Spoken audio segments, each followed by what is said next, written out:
Hello friends, मैं ज्योति स्वागत करती हूँ आप सभी का अपने परिवार एग्ज़ाम ABCD में। इस क्लास में हम डिस्कस करने वाले हैं क्लास 6 की NCERT ज्योग्राफी की।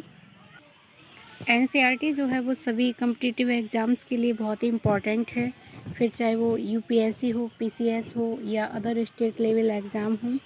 इसके अलावा जो भी बच्चे क्लास 6 में हैं उनके लिए ये क्लास बहुत ही इम्पॉर्टेंट है, वो इस क्लास को देख सकते हैं।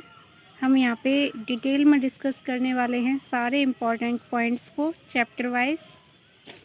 तो ये जो क्लास 6 की NCERT है इसमें बेसिकली 8 चैप्टर दिए हुए हैं, तो वन बाई वन हम डिस्कस करेंगे सभी को। तो आज हम डिस्कस करने वाले हैं चैप्टर 1 जो कि है सौरमंडल में पृथ्वी। तो चलिए शुरू करते हैं। इस चैप्टर में जो भी इम्पोर्टेंट्स पॉइंट्स हैं मैं आपको बताती जाऊंगी, आप उनको नोट कर सकते हैं। इसके अलावा इस चैप्टर के जो शॉर्ट नोट्स हैं मैं उनको भी आपके साथ डिस्कस करने वाली हूं इस वीडियो के लास्ट में। तो चैप्टर 1 है सौरमंडल में पृथ्वी। सूर्यास्त के बाद आकाश को देखना कितना अच्छा लगता है। आसमान में पहले 1 या 2 चमकते बिंदु ही दिखते हैं, लेकिन बाद में इनकी संख्या बढ़ती जाती है। आप उनकी गणना नहीं कर सकते। संपूर्ण आकाश छोटी छोटी चमकदार वस्तुओं से भर जाता है, जिनमें से कुछ चमकीले होते हैं और कुछ धुंधले। ऐसा प्रतीत होता है मानो आकाश में हीरे जड़े हों। इनमें से कुछ टिमटिमाते प्रतीत होते हैं, लेकिन अगर आप उनको ध्यान से देखेंगे तो आप पाएंगे कि इनमें से कुछ की टिमटिमाहट अन्य से अलग है। ये बिना किसी टिमटिमाहट के चंद्रमा के समान चमकते हैं। इन चमकीली वस्तुओं के साथ आप लगभग प्रतिदिन चंद्रमा को भी देखते हैं। अब यहाँ पे जो बात है वो तारों की जा रही है कि आकाश में तारे नज़र आते हैं जो कि टिमटिमाते हुए भी नज़र आते हैं, और चंद्रमा जो है वो भी चमकता है। तो आगे यहाँ पे जो फर्स्ट पॉइंट नज़र आ रहा है वो है, यह पूर्ण चंद्र वाली रात या पूर्णिमा होती है। 15 दिन के बाद आप इसे नहीं देख सकते। यह नए चंद्रमा की रात अमावस्या होती है। यानी एक मंथ में हमें चंद्रमा देखने को मिलता है पूरा, जिसे कि पूर्णिमा कहते हैं, और 15 दिन बाद क्या होता है, हमें अमावस्या देखने को मिलती है, जिसको हम क्या कहते हैं, नए चंद्रमा की रात। नए चंद्रमा की रात्रि कहते हैं। तो यहाँ पे 2 पॉइंट हमें मिल जाते हैं कि है पूर्ण चंद्रमा वाली जो रात है उसको पूर्णिमा कहते हैं, और जो नए चंद्रमा की रात है उसको अमावस्या कहते हैं। यहाँ पे सेकंड इम्पॉर्टेंट पॉइंट देखने को मिलता है, सूर्य, चंद्रमा तथा वे सभी वस्तुएं जो रात के समय आसमान में चमकती हैं खगोलीय पिंड कहलाती हैं। तो खगोलीय पिंड किसे कहते हैं? रात के समय आकाश में चमकने वाले जो भी पिंड हैं, सूर्य, चंद्रमा या जो कुछ भी रात्रि में चमकते हैं उनको खगोलीय पिंड कहेंगे। तो इस पॉइंट को आप नोट कर सकते हैं। कुछ खगोलीय पिंड बड़े आकार वाले तथा गर्म होते हैं, ये गैसों से बने होते हैं। तो दूसरी चीज़, ये जो खगोलीय पिंड हैं ये बेसिकली गैसों से बने होते हैं, बड़े आकार के होते हैं, गर्म होते हैं। इनके पास अपनी ऊष्मा तथा प्रकाश होता है, जिसे ये बड़ी मात्रा में उत्सर्जित करते हैं। इन खगोलीय पिंडों को तारा कहते हैं। सूर्य भी एक तारा है। तो यहाँ पे हमें दूसरा पॉइंट मिल जाता है, तारा किसे कहते हैं? तो ऐसे पिंड जिनके पास खुद की ऊष्मा और प्रकाश होता है उसे तारा कहते हैं। ठीक है, इस पॉइंट को ध्यान रखेंगे। और इसका जो एग्जाम्पल है वो हो जाएगा सूर्य। सूर्य भी एक तारा है, क्योंकि सूर्य अपनी ही ऊष्मा और प्रकाश से चमकता है, उसको किसी और पिंड से ऊष्मा या प्रकाश प्राप्त करने की आवश्यकता नहीं है। तो सूर्य भी एक तारा है। रात के समय चमकते हुए अनगिनत तारे सूर्य के समान ही हैं, लेकिन हमसे बहुत अधिक दूर होने के कारण हम लोग अपनी ऊष्मा या प्रकाश को महसूस नहीं करते हैं तथा ये अत्यंत छोटे दिखाई पड़ते हैं। तो जो हमें तारे रात में दिखाई देते हैं उनमें से बहुत सारे तारे ऐसे हैं जिनके पास खुद की ऊष्मा है, प्रकाश है, लेकिन उनकी गर्मी को हम महसूस नहीं कर पाते हैं। उसका कारण क्या है कि वो हमसे बहुत दूर स्थित हैं, इस वजह से। और जो सूर्य है वो हमारे नज़दीक है, इस वजह से हमको उससे एनर्जी मिलती है, हम सूर्य से ऊष्मा प्राप्त करते हैं। छोटे नज़र आते हैं ये जो पिंड हैं, जो तारे हैं, वो छोटे नज़र आते हैं क्योंकि हमसे यानी पृथ्वी से ये काफ़ी दूर स्थित हैं। आपने अवश्य ध्यान दिया होगा कि कुछ दूरी से देखने पर सभी वस्तुएं छोटी दिखाई पड़ती हैं। अत्यधिक ऊंचाई पर उड़ रहा हवाई जहाज़ कितना छोटा दिखाई पड़ता है, ठीक है। तो ये एग्जाम्पल दिया जा रहा है कि जो वस्तुएं दूर होती हैं वो हमें छोटी नज़र आती हैं। रात्रि में आसमान की ओर देखते समय आप तारों के विभिन्न समूहों द्वारा बनाई गई विविध आकृतियों को देख सकते हैं। ये नक्षत्र मंडल कहलाते हैं। इम्पॉर्टेंट पॉइंट मिल गया है, नक्षत्र मंडल। नक्षत्र मंडल किसे कहते हैं? तारों के विभिन्न समूहों द्वारा बनाई गई विविध आकृतियाँ, ये क्या कहलाएंगी? नक्षत्र मंडल। इसका एग्जाम्पल क्या दे रखा है? अर्सा मेजर या बिग बियर इसी प्रकार का एक नक्षत्र मंडल है। तो नक्षत्र मंडल क्लियर हो गया, किसे कहेंगे? तारों के विभिन्न समूहों द्वारा बनाई गई विविध आकृतियाँ नक्षत्र मंडल कहलाएंगी। और इसका एग्जाम्पल हो जाएगा अर्सा मेजर या बिग बियर। बहुत आसानी से पहचान में आने वाला नक्षत्र मंडल है सप्तऋषि। सप्तऋषि का मतलब क्या होता है? 7 ऋषि या संत, ठीक है। यह 7 तारों का समूह है जो कि नक्षत्र मंडल अर्सा मेजर का भाग है। अपने परिवार या पड़ोस में किसी बड़े व्यक्ति से कहिए कि वह आपको आसमान में और अधिक तारों, ग्रहों या नक्षत्र मंडलों को दिखाएं। प्राचीन समय में लोग रात्रि में दिशा का निर्धारण तारों की सहायता से करते थे। उत्तरी तारा उत्तर दिशा को बताता है, इसे ध्रुव तारा भी कहा जाता है। यह आसमान में हमेशा एक ही स्थान पर रहता है। तो ध्रुव तारे के बारे में बात की जा रही है। तारों की सहायता से लोग अपने रास्ते का निर्धारण करते थे, दिशा का निर्धारण करते थे। और जो ध्रुव तारा है ये स्थिर रहता है एक ही जगह पर। हम सप्तऋषि की सहायता से ध्रुव तारे की स्थिति को जान सकते हैं। तो ये देखिए यहाँ पे दिखाया गया है। यहाँ पे देखिए ये सप्तऋषि बना हुआ है, 7 तारों का समूह है और ये दिख रहा है आपको ध्रुव तारा। तो सप्तऋषि में ये जो 2 तारे हैं, इनकी सीध से अगर आप देखोगे तो आपको ये यहाँ पे नज़र आएगा ध्रुव तारा, ठीक है। ध्रुव तारा जो है वो हमेशा उत्तर दिशा में ही रहता है और स्थिर रहता है एक ही जगह पे। सेकंड इम्पॉर्टेंट पॉइंट यहाँ पे दिया जा रहा है, कुछ खगोलीय पिंडों में अपना प्रकाश एवं ऊष्मा नहीं होते, वे तारों के प्रकाश से प्रकाशित होते हैं। ऐसे पिंड ग्रह कहलाते हैं। ग्रह की डेफिनेशन दी जा रही है, खगोलीय पिंड जिनमें खुद का प्रकाश और ऊष्मा नहीं होती वो क्या कहलाते हैं? ग्रह कहलाते हैं। और इसे इंग्लिश में क्या बोलेंगे? प्लैनेट्स। ग्रीक भाषा के प्लैनेटाई शब्द से ये बना है, जिसका अर्थ होता है परिभ्रमक, अर्थात चारों ओर घूमने वाला। ग्रह जो हैं ये क्या करते हैं? सूर्य के चारों तरफ परिक्रमा लगाते हैं। पृथ्वी जिस पर हम रहते हैं एक ग्रह है। यह अपना संपूर्ण प्रकाश एवं ऊष्मा सूर्य से प्राप्त करती है, जो पृथ्वी के सबसे नज़दीक का तारा है। पृथ्वी को बहुत अधिक दूरी से, जैसे चंद्रमा से देखने पर यह चंद्रमा की तरह चमकती हुई प्रतीत होगी। यानी पृथ्वी जिस पे हम रहते हैं ऐसे हमें ये चमकती हुई नज़र नहीं आती है, लेकिन अगर हम चाँद पे जाएंगे और वहाँ से पृथ्वी को देखेंगे तो यह वैसे ही नज़र आएगी जैसे कि हम पृथ्वी से चाँद को देखते हैं। और चाँद जो है ना, जो चंद्रमा है वो चमकता हुआ नज़र आता है। चंद्रमा के चमकने का क्या रीज़न है? क्या उसके पास खुद का प्रकाश है? तो ऐसा नहीं है। चंद्रमा के पास न तो खुद का प्रकाश है ना ही ऊष्मा है, लेकिन वो चमकता है। सूर्य की ऊष्मा से चमकता है चंद्रमा। यानी पृथ्वी और चंद्रमा के लिए जो ऊष्मा का स्रोत है वो सूरज है। यहाँ पे जो प्लैनेट हैं उनके बारे में बताया जा रहा है। ये सूर्य है। सूर्य के सबसे पास में यहाँ पे बुध पड़ता है। उसके बाद यहाँ शुक्र पड़ेगा सेकेंड ऑर्बिट में। उसके बाद पृथ्वी, उसके बाद मंगल, उसके बाद क्षुद्र ग्रह की पट्टी है। ये जो पट्टी है ना, यहाँ पे क्षुद्र ग्रह वह होते हैं जिनका साइज छोटा होता है, मतलब ग्रहों की तुलना में बहुत छोटा साइज होता है इनका, और ये ग्रहों के साथ परिक्रमा लगाने लगते हैं। और उसके बाद ये आगे ग्रह हैं, बृहस्पति है, शनि है, यूरेनस है, और यहाँ पे ये नेपच्यून है। जैसे जैसे हम इधर से आगे की तरफ बढ़ते हैं तो इनकी जो डिस्टेंस है सूर्य से बढ़ती जाती है, सूर्य से अधिक दूरी पर ये स्थित होते हैं। तो ग्रह घूमते हैं, सूर्य के चारों ओर घूमते हैं। ये सूर्य का तो परिक्रमण करते ही हैं, उसके साथ साथ ये अपनी अक्ष पर भी घूमते हैं, जिसको घूर्णन कहते हैं। परिक्रमण किसे कहेंगे?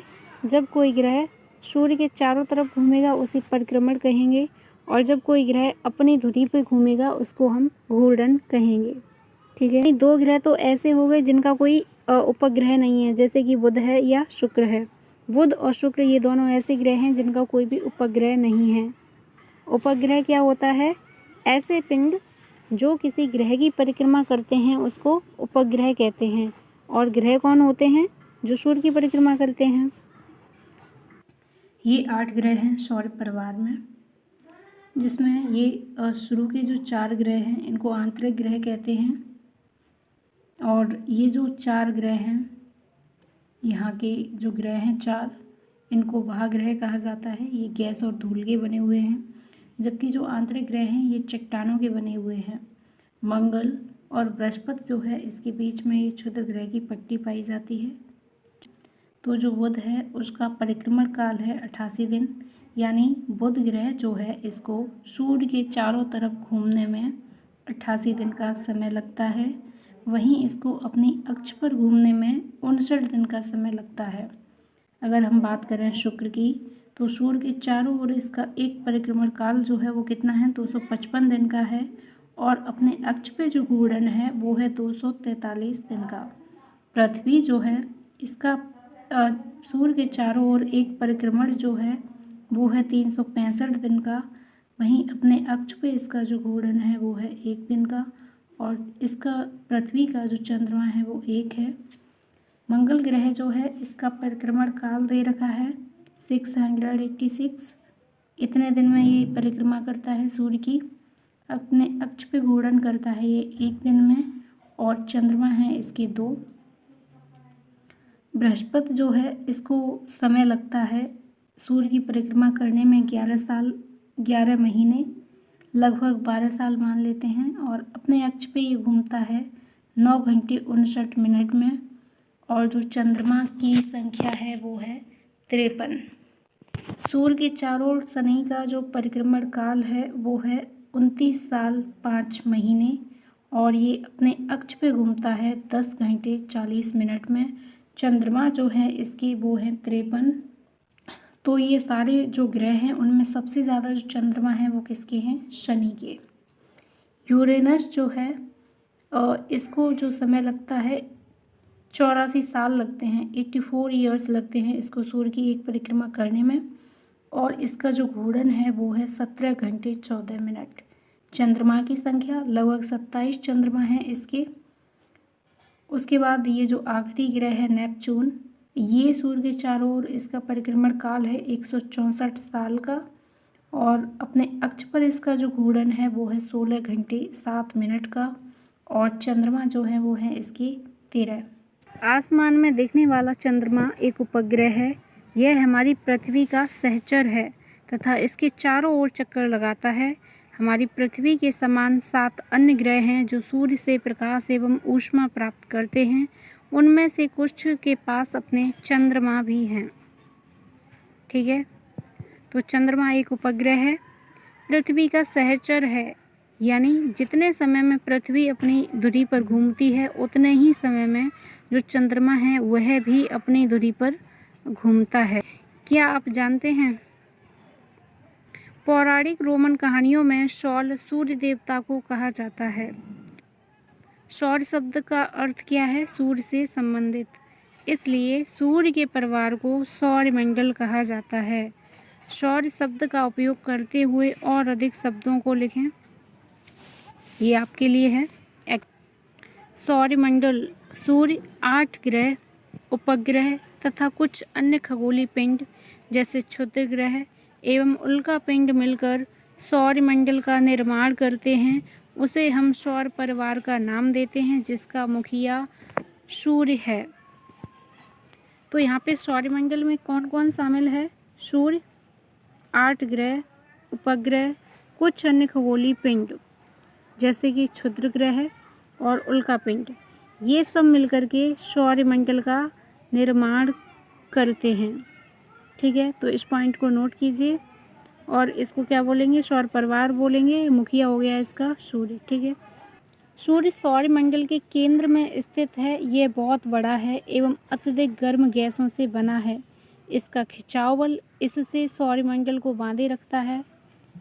सूर्य सौरमंडल के लिए प्रकाश एवं ऊष्मा का एकमात्र स्रोत है, लेकिन हम इसकी अत्यधिक तेज ऊष्मा को महसूस नहीं करते हैं, क्योंकि सबसे नज़दीक का तारा होने के बावजूद यह हमसे बहुत दूर है।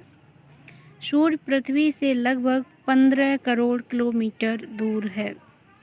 यहाँ पे इम्पोर्टेंट चीज़ क्या है कि जो सौरमंडल के जो ग्रह हैं, जो पिंड हैं, वो बंधे रहते हैं। तो जो खिंचाव बल है सूर्य का, वो सौरमंडल को बांध के रखता है। ठीक है, प्रकाश एवं ऊष्मा का एकमात्र स्रोत सूर्य है सौरमंडल के लिए। ठीक है, और दूसरा यहाँ पे पॉइंट है, सूर्य पृथ्वी से 15 करोड़ किलोमीटर दूर है। आगे ग्रह के बारे में बताया है। हमारे सौर ग्रह में 8 ग्रह हैं। सूर्य से दूरी के अनुसार दे रखा है। सबसे पहले आएगा बुध, शुक्र, पृथ्वी, मंगल, बृहस्पति, शनि, यूरेनस और नेपच्यून। यूरेनस को अरुण बोलते हैं, इसको वरुण बोलते हैं। ये 8 ग्रह हैं। सूर्य से उनकी दूरी के अनुसार अंग्रेजी में ग्रहों के नाम याद रखने का आसान तरीका ये दे रखा है। My very efficient mother just served us nuts. यहाँ पे शब्द की उत्पत्ति के बारे में दे रखा है। ऐसे बहुत से शब्द जिनका उपयोग हम एक भाषा में करते हैं, अक्सर वे दूसरी भाषाओं से लिए गए शब्द हो सकते हैं। उदाहरण के लिए ज्योग्राफी एक अंग्रेजी शब्द है।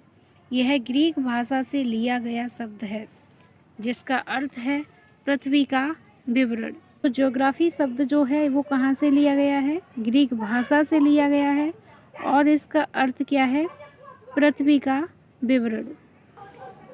यहाँ पे जियो होगा। जियो शब्द का अर्थ है पृथ्वी, और जो ग्राफिया है इसका अर्थ क्या है? लिखना। जियो में अगर हम लॉजी जोड़ दें तो ये हो जाएगा पृथ्वी का अध्ययन, और अगर जियो में हम मैट्रिया जोड़ दें तो ये हो जाएगा पृथ्वी का मापन, और जियो में अगर हम अर्थ जोड़ देते हैं तो वो हो जाएगा पृथ्वी के आकार के अनुरूप। क्या आप जानते हैं, रात में आसमान को देखकर मनुष्य हमेशा से मोहित हुआ है। खगोलीय पिंडों एवं उनकी गति के संबंध में अध्ययन करने वालों को खगोल शास्त्री कहते हैं। तो खगोल शास्त्री किसे कहते हैं? खगोलीय पिंडों एवं उनकी गति के संबंध में अध्ययन करने वालों को खगोल शास्त्री कहते हैं। इस पॉइंट को आप नोट कीजिए। आर्यभट्ट प्राचीन भारत के प्रसिद्ध खगोल शास्त्री थे। तो आर्यभट्ट कौन है? ये खगोल शास्त्री हैं प्राचीन भारत के। उन्होंने कहा था कि सभी ग्रह एवं चंद्रमा परावर्तित सूर्य प्रकाश के कारण चमकते हैं। यहाँ पे आपको समझना है कि जो भी ग्रह हैं, चंद्रमा हैं और ग्रह हैं, वो क्यों चमकते हैं? सूर्य से आने वाला जो प्रकाश है इन पे पड़ता है और इनकी सतह से वो परावर्तित हो जाता है, जिस वजह से ये ग्रह जो हैं वो चमकते हुए दिखते हैं। आज विश्व के सभी भागों में खगोलविद ब्रह्मांड के रहस्यों को खोजने में लगे हैं। ब्रह्मांड बहुत बड़ा है और आज भी इसकी खोजबीन जारी है। मनुष्यों को इसके बारे में बहुत कम जानकारी है आज भी। सौरमंडल के सभी 8 ग्रह एक निश्चित पथ पर सूर्य का चक्कर लगाते हैं। ये रास्ते दीर्घ वृत्ताकार में फैले हुए हैं। ये कक्षा कहलाते हैं। तो कक्षा की डेफिनेशन दी गई है। क्या है कक्षा? ग्रह जो हैं वो सूर्य का चक्कर जिस पथ पे लगाते हैं, और वो पथ कैसा है? दीर्घ वृत्ताकार है। उस पथ को कक्षा कहते हैं। इंग्लिश में इसको ऑर्बिट बोलेंगे। बुध सूर्य के सबसे नज़दीक है। अपनी कक्षा में सूर्य के चारों ओर एक चक्कर लगाने में इसे केवल 88 डेज 88 दिन लगते हैं। सूर्य से नज़दीक स्थित होने के कारण इसको कम समय लगता है। जैसे जैसे प्लैनेट सूर्य से दूर स्थित होंगे उनको सूर्य की परिक्रमा करने में अधिक समय लगेगा। शुक्र को पृथ्वी का जुड़वा ग्रह माना जाता है क्योंकि कार एवं आकृति लगभग पृथ्वी के ही समान है। ये इस पॉइंट को नोट कीजिए आप। सूर्य को पृथ्वी का जुड़वा ग्रह माना जाता है। क्यों? क्योंकि इसका जो आकार और आकृति है वो पृथ्वी जैसी है, इसलिए शुक्र को पृथ्वी का जुड़वा ग्रह कहा जाता है। अभी तक प्लूटो भी एक ग्रह माना जाता था, परंतु अंतर्राष्ट्रीय खगोलीय संगठन ने अपनी बैठक अगस्त 2006 में यह निर्णय लिया कि कुछ समय पहले खोजे गए अन्य खगोलीय पिंड 2003 यूवी 313 सीरस तथा प्लूटो बौने ग्रह कहे जा सकते हैं। यानी पहले जो प्लूटो था इसको ग्रह माना जाता था, लेकिन 2006 से ये जो अंतर्राष्ट्रीय खगोलीय संगठन है इसने अपनी बैठक में प्लूटो को बौना ग्रह करार दे दिया और अब जो प्लूटो है वो ग्रह नहीं है। पहले 9 ग्रह होते थे प्लूटो सहित, प्लूटो को 2006 में बाहर कर दिया है, तो अब जो ग्रह हैं वो कितने 8 बचे हुए हैं। क्या आप जानते हैं प्रकाश की गति लगभग 3 लाख किलोमीटर प्रति सेकेंड है। इस गति के बावजूद सूर्य के प्रकाश को पृथ्वी तक पहुंचने में लगभग 8 मिनट का समय लगता है। सूर्य के प्रकाश को पृथ्वी तक पहुंचने में कितना समय लगता है? 8 मिनट का समय लगता है। यहाँ पे पृथ्वी के बारे में दिया जा रहा है। सूर्य से दूरी के हिसाब से पृथ्वी तीसरा ग्रह है। और पहले नंबर पे कौन आता है? बुध, दूसरे पे शुक्र और तीसरे पे पृथ्वी। तो पृथ्वी तीसरा ग्रह है सूर्य से दूरी के क्रम में। आकार में यह 5वां सबसे बड़ा ग्रह है। यह ध्रुवों के पास थोड़ी चपटी है। यही कारण है कि इसके आकार को भू-आव कहा जाता है।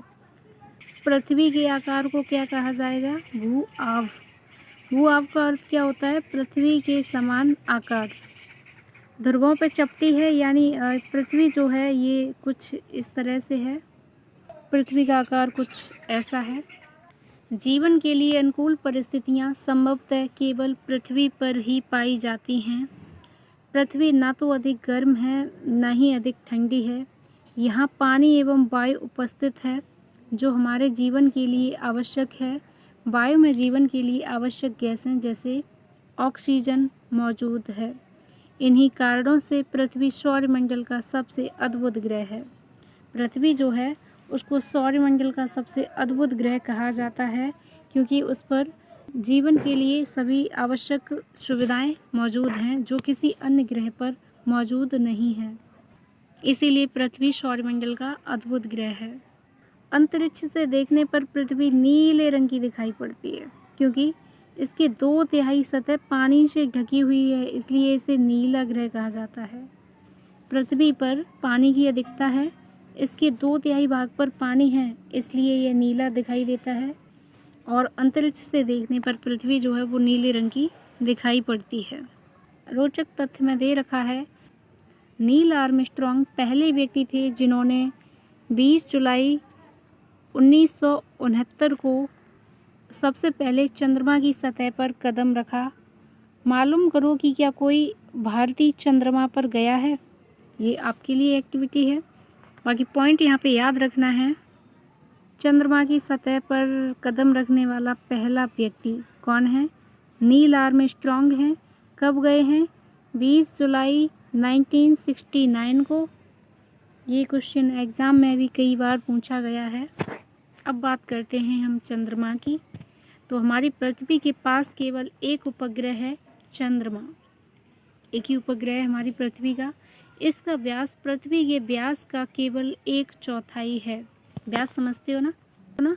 ये पृथ्वी के बीच का एरिया जो है, इधर आगे का और इसके पीछे का पूरा मिला के ये जो सर्कल सा है इसको व्यास कहते हैं। ठीक है, पृथ्वी के चारों तरफ का घेरा, बीच के पार्ट का। तो चंद्रमा जो है इसका व्यास जो है इसका कितना है? 1/4। इसके व्यास का, पृथ्वी के व्यास का कितना है? 1/4।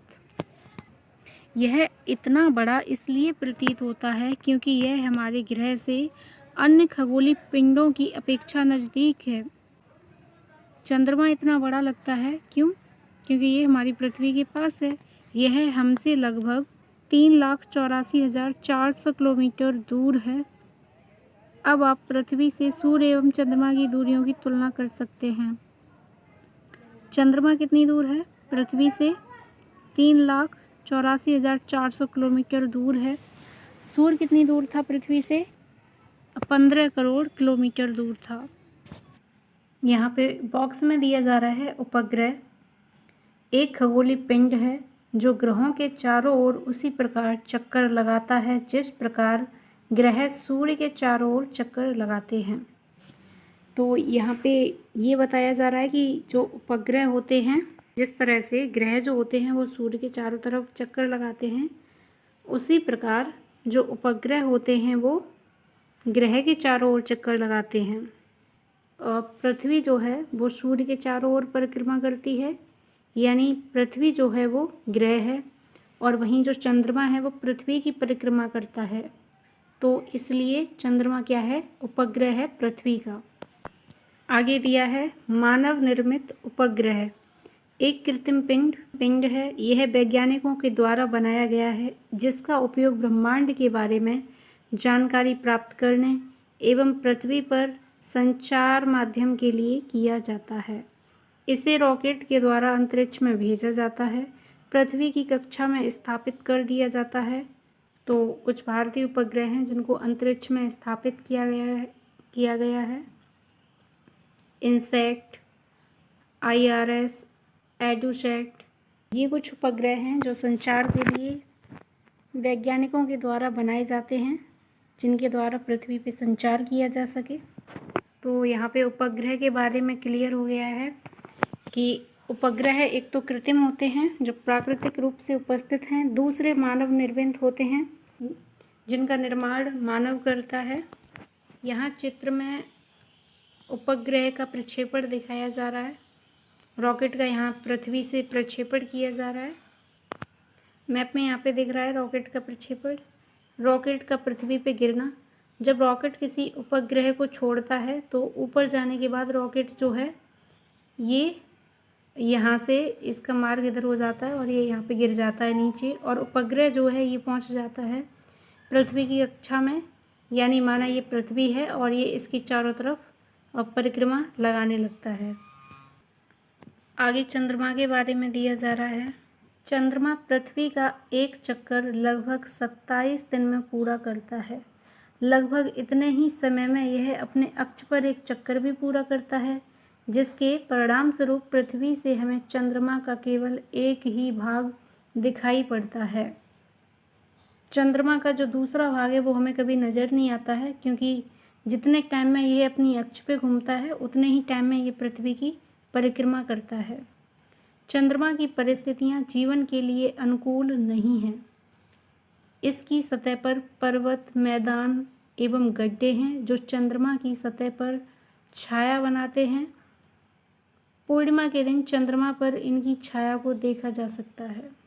तो चंद्रमा को जब हम ध्यान से देखते हैं, जब चंद्रमा पूरा निकला होता है आसमान में, जो कि पूर्णिमा के दिन होता है, ठीक है, तो वहाँ पे हमें दिखाई देता है कि चंद्रमा की सतह पे कुछ काला काला दिखाई दे रहा है। तो जो चंद्रमा पे जो काले ब्लैक स्पॉट दिखाई देते हैं वो गड्ढे हैं, मैदान हैं, पर्वत वगैरह हैं।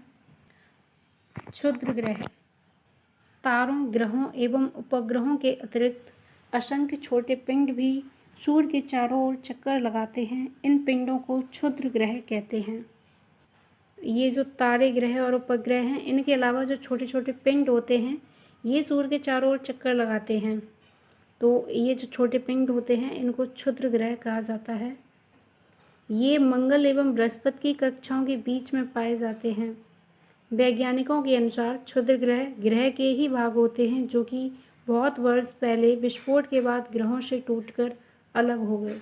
यानी क्षुद्र ग्रह जो हैं ये ग्रहों के टूटे हुए भाग ही हैं जो कि ग्रहों के साथ अभी क्या कर रहे हैं? सूर्य की परिक्रमा कर रहे हैं। यहाँ फिगर में ये पिंड दिखाया जा रहा है, क्षुद्र ग्रह है ये। अब यहाँ पे उल्का पिंड के बारे में बताया जा रहा है। सूर्य के चारों ओर चक्कर लगाने वाले पत्थरों के छोटे छोटे टुकड़ों को उल्का पिंड कहते हैं। कभी कभी ये उल्का पिंड पृथ्वी के इतने नज़दीक आ जाते हैं कि इनकी प्रवृत्ति पृथ्वी पर गिरने की होती है। इस प्रक्रिया के दौरान वायु के साथ घर्षण होने के कारण ये गर्म होकर जल जाते हैं। फलस्वरूप चमकदार प्रकाश उत्पन्न होता है। कभी कभी कोई उल्का पूरी तरह जले बिना पृथ्वी पर गिरती है, जिससे धरातल पर गड्ढे बन जाते हैं। छोटे छोटे पत्थरों के टुकड़े होते हैं जो सूर्य की परिक्रमा लगाते हैं, और ये जब गिरते हैं पृथ्वी की तरफ तो पृथ्वी के चारों तरफ वायु का आवरण है, तो वहाँ पे वायु के घर्षण से इनमें आग लग जाती है और ये जलने लग जाते हैं।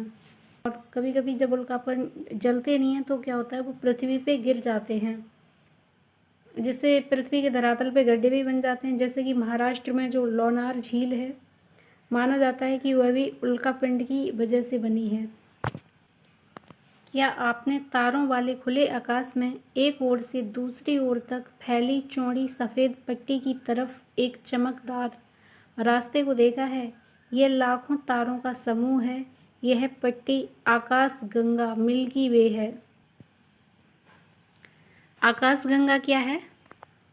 आकाशगंगा की यहाँ पर डेफिनेशन दी जा रही है। आकाशगंगा लाखों तारों का समूह है। आकाशगंगा हमारा सौरमंडल इस आकाशगंगा का एक भाग है। आकाशगंगा के अंदर ही सौरमंडल स्थित है। प्राचीन भारत में इसकी कल्पना आकाश में प्रकाश की एक बहती नदी से की गई थी। इस प्रकार इसका नाम आकाशगंगा पड़ा। आकाशगंगा में इतने सारे तारे हैं और ऐसा लगता है जैसे नदी बह रही है। प्रकाश की एक नदी से इसकी कल्पना की गई है, जिस वजह से इसका नाम आकाशगंगा पड़ा है। आकाशगंगा करोड़ों तारों, बादलों तथा गैसों की एक प्रणाली है। इस पॉइंट को नोट कीजिए। इस प्रकार की लाखों आकाशगंगाएं मिलकर ब्रह्मांड का निर्माण करती हैं। ब्रह्मांड की विशालता की कल्पना करना अत्यधिक कठिन है। वैज्ञानिक अभी भी इसके बारे में अधिक से अधिक जानकारी एकत्रित करने में जुटे हैं। इसके आकार के संबंध में कोई जानकारी नहीं है, लेकिन फिर भी हम जानते हैं कि हम सभी इसी ब्रह्मांड का हिस्सा हैं। ब्रह्मांड इतना बड़ा है कि इसका अनुमान नहीं लगाया जा सकता है। वैज्ञानिक जो हैं वो अभी भी खोजबीन जारी है उनकी। किसी को नहीं पता ब्रह्मांड कितना बड़ा है। यहाँ पे देखिए फिगर के थ्रू समझाया गया है। मान लेते हैं ये आप हैं, जैसे ये आप हैं और ये है पृथ्वी, और ये पूरी पृथ्वी आ जाएगी सौरमंडल के अंदर। ये सौरमंडल है पूरा, सौरमंडल के अंदर आ गई पृथ्वी, और ये पूरा सौरमंडल आ जाएगा आकाशगंगा में, और ऐसी बहुत सारी आकाशगंगाओं से मिलकर बनेगा ये पूरा ब्रह्मांड। नहीं पता इस ब्रह्मांड में कितनी सारी आकाशगंगाएं हैं। तो इस तरह से आपका ये जो चैप्टर है ये कंप्लीट हो जाता है। और यहाँ पे इसके ये क्वेश्चंस दे रखे हैं। क्वेश्चन 1 दे रखा है, ग्रह और तारे में क्या अंतर है? कमेंट बॉक्स में जाकर के आपको इसका आंसर लिखना है। ग्रह वह होते हैं जिनके पास स्वयं का ऊष्मा और प्रकाश नहीं होता। ये सूर्य के प्रकाश से चमकते हैं। ये सूर्य के प्रकाश से ऊष्मा ग्रहण करते हैं। वहीं तारे जो हैं इनमें खुद का प्रकाश और ऊष्मा होती है। तो ये बेसिक अंतर है दोनों में। सेकंड क्वेश्चन है, सौरमंडल से आप क्या समझते हैं? तो सूर्य और 8 ग्रह मिलकर के सौरमंडल का निर्माण करते हैं। क्वेश्चन 3 है, सूर्य से उनकी दूरी के अनुसार सभी ग्रहों के नाम लिखें। आपको सभी ग्रहों के नाम लिखने हैं। कौन कौन से हो जाते हैं? बुध, शुक्र, पृथ्वी, मंगल, बृहस्पति, शनि, अरुण, वरुण। ये 8 ग्रह हैं। पृथ्वी को अद्भुत ग्रह क्यों कहा जाता है? तो हम जानते हैं कि जीवन के लिए जो भी मूलभूत आवश्यकताएं हैं वो सिर्फ पृथ्वी पर ही पाई जाती हैं। जैसे कि जल है, वायु है, ये किसी अन्य ग्रह पर उपस्थित नहीं है। यही कारण है कि पृथ्वी को अद्भुत ग्रह कहा जाता है। ठीक है। नेक्स्ट क्वेश्चन है,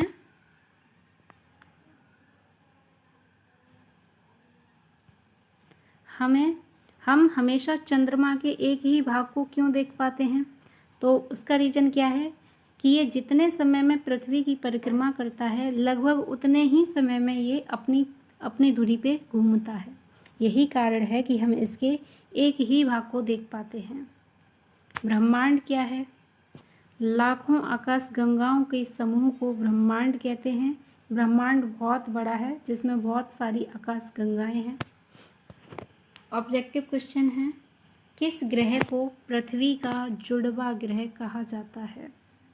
पृथ्वी का जुड़वा ग्रह, तो जो शुक्र है इसे पृथ्वी का जुड़वा ग्रह कहा जाता है, क्योंकि इसका जो आकार है और ये दिखने में पृथ्वी जैसा लगता है, इसलिए इसे पृथ्वी का जुड़वा ग्रह कहा जाता है। सूर्य से तीसरा सबसे नज़दीक ग्रह कौन सा है?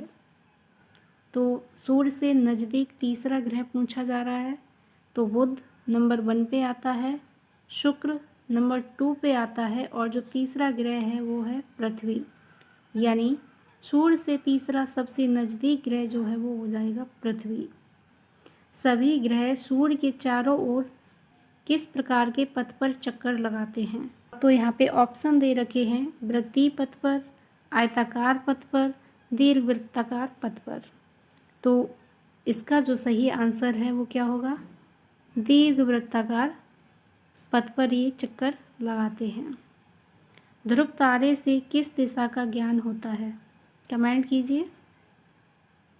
तो ध्रुव तारा जो है इससे हमें ज्ञान होता है उत्तर दिशा का। क्षुद्र ग्रह किन कक्षाओं के बीच पाए जाते हैं? शनि एवं बृहस्पति, पृथ्वी एवं मंगल एवं बृहस्पति। तो इसका जो सही आंसर है वो हो जाएगा मंगल और बृहस्पति के बीच में क्षुद्र ग्रह की पट्टी पाई गई है। ब्लैंक स्पेस है का एक समूह जो विभिन्न प्रतिरूपों का निर्माण करता है उसे कहते हैं। तो यहाँ दोनों जगह क्या आने वाला है? तो यहाँ हो जाएगा तारों का समूह जो विभिन्न प्रतिरूपों का निर्माण करता है उसे कहते हैं, क्या कहेंगे उसको नक्षत्र मंडल कहते हैं। उसको नक्षत्र मंडल कहते हैं। तारों की एक बहुत बड़ी प्रणाली को कहा जाता है। तो तारों की जो बहुत बड़ी प्रणाली होती है उसे क्या पढ़ा था हमने? उसे हम आकाश गंगा कहते हैं।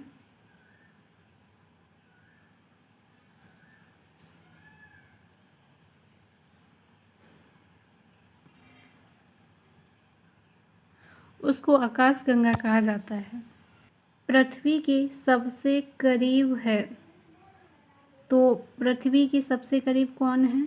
बुध, शुक्र के बाद पृथ्वी आती है। तो जो शुक्र ग्रह है, शुक्र जो है वो पृथ्वी के सबसे करीब है। सूर्य से तीसरा सबसे नज़दीक ग्रह है। तो सूर्य से जब हम शुरू होते हैं तो पहला ग्रह कौन सा आता है? बुध, शुक्र, पृथ्वी। बुध, शुक्र, पृथ्वी। यानी तीसरा जो ग्रह है वो कौन सा हो जाएगा? पृथ्वी। पृथ्वी तीसरा ग्रह हो जाएगा सूर्य से। ग्रहों के पास अपनी ब्लैंक स्पेस तथा नहीं होती है। तो क्या नहीं होता है? प्रकाश नहीं होता है खुद का इनके पास। प्रकाश और ऊष्मा।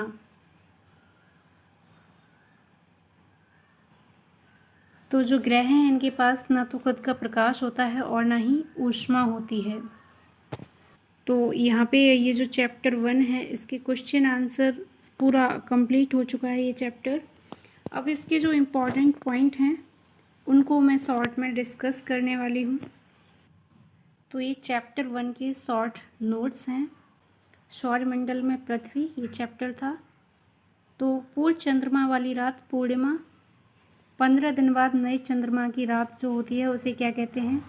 अमावस्या। इसके द्वारा आपका शॉर्ट में रिवीजन भी हो जाएगा पूरे चैप्टर का। तो नेक्स्ट इसमें है खगोलीय पिंड, उसकी डेफिनेशन है सूर्य, चंद्रमा तथा वे वस्तुएं जो रात में आसमान में चमकती हैं वह सब क्या कहलाते हैं? खगोलीय पिंड। तारा जो है इसकी डेफिनेशन है वह पिंड जो गैसों से बने होते हैं, स्वयं का ऊष्मा व प्रकाश होता है जिसे वह करते हैं। तारा की डेफिनेशन दी जा रही है, गैसों से बने हैं और स्वयं का प्रकाश और ऊष्मा होती है। एग्जाम्पल जो है इसका वो दिया जा रहा है सूर्य। आगे नक्षत्र मंडल जो है, नक्षत्र मंडल दे रखा है, ये क्या है, तारों का समूह। और तारों के समूह द्वारा निर्मित जो आकृति होती है उसको कहते हैं नक्षत्र मंडल। एग्जाम्पल दे रखा है अर्सा मेजर, बिग बियर, सप्तऋषि, ये अर्सा मेजर का ही भाग है, ये भी एक नक्षत्र मंडल है। ध्रुव तारा हमेशा उत्तर दिशा में, सप्तऋषि की सहायता से ध्रुव तारे की स्थिति जान सकते हैं और सप्तऋषि के पास ही निकलता है ये ध्रुव तारा, फिगर में मैंने आपको दिखाया भी था। बृहस्पति, शनि तथा यूरेनस के चारों ओर छल्ले हैं और जो छल्ले हैं ये छोटे छोटे पिंडों से मिलकर के बने हुए हैं। सौरमंडल, पौराणिक रोमन कहानियों में सौल सूर्य देवता को कहा।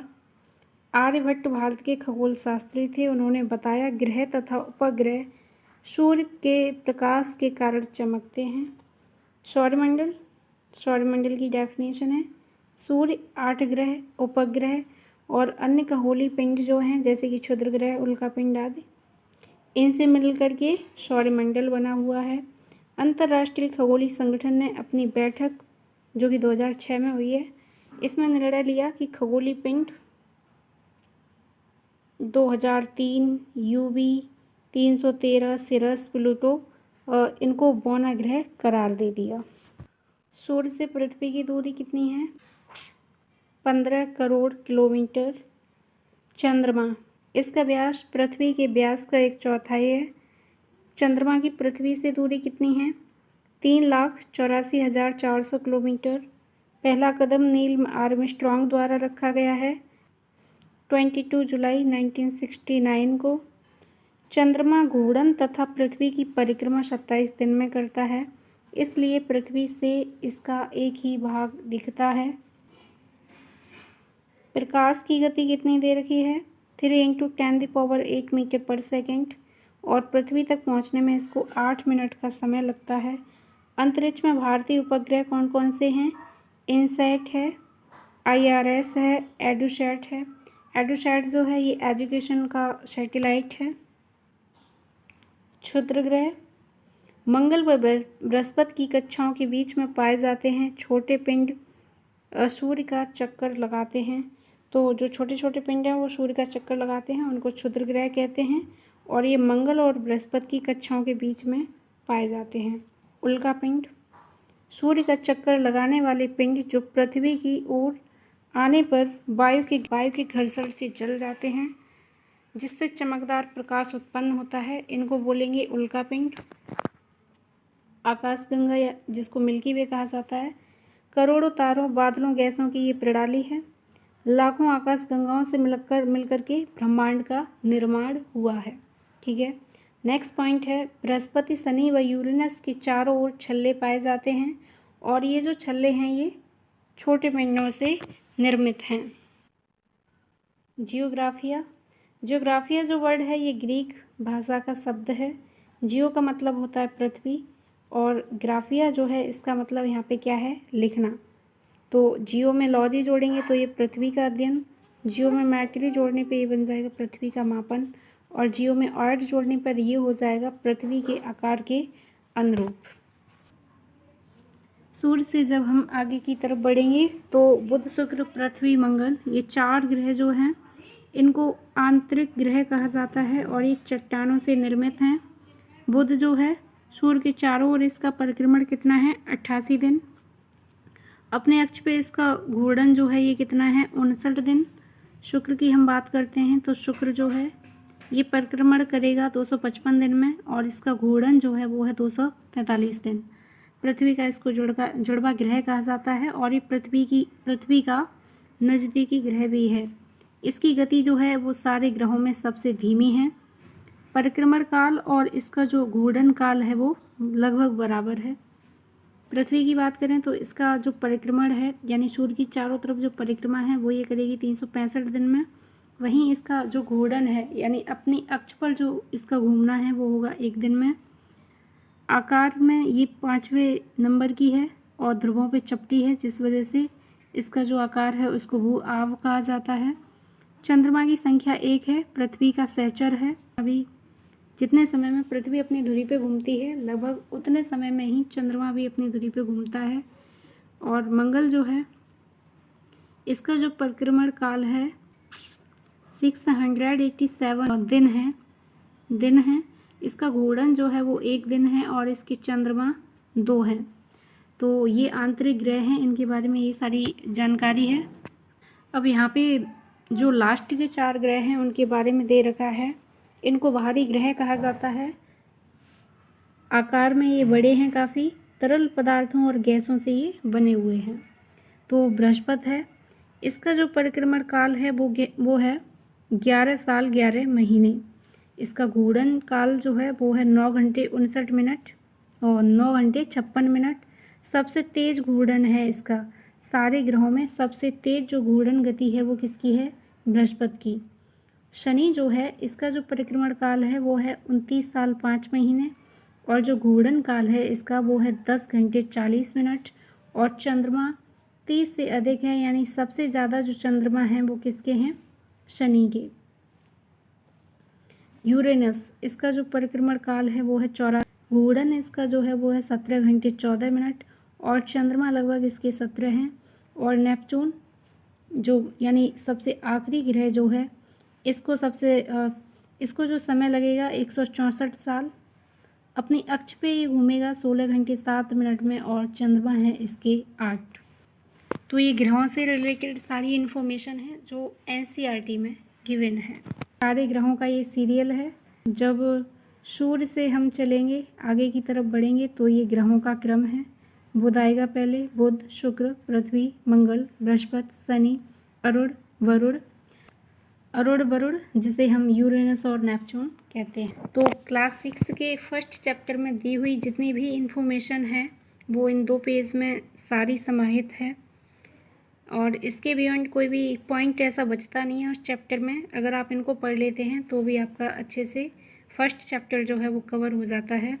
इसके बाहर कोई भी क्वेश्चन नहीं रहेगा जो 6 की NCERT में है उसके अकॉर्डिंग।